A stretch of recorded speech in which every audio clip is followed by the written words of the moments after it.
Hydra facial কথাটার নামের মধ্যে আছে যে স্কিন ক্লিন আপ, যে একটা ভালো ত্বক স্কিনকে আমরা আরো একটু পরিষ্কার করে দেই বিভিন্ন ডিভাইসের মাধ্যমে এবং বিভিন্ন মেডিসিনের মাধ্যমে।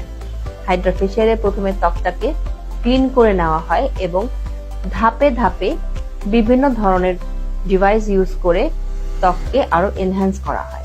আপনি একজন অ্যাস্থেটিশিয়ানের কাছে যদি হাইড্রা ফেসিয়াল করেন তাহলে যেমন বেনিফিশিয়াল হবেন, তেমনি আপনার স্কিনটা হবে আরো তারুণ্য এবং উজ্জ্বল।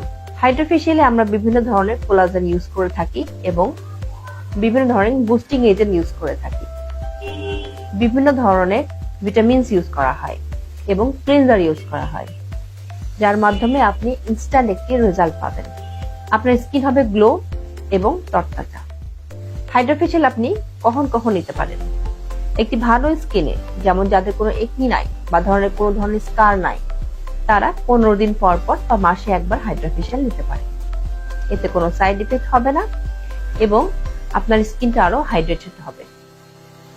আশা করি বুঝতে পেরেছেন এবং হাইড্রা ফেসিয়াল নিয়ে আর কোনো যদি প্রশ্ন থাকে তাহলে আমার এই পোস্টের নিচে আপনারা প্রশ্ন করতে পারবেন।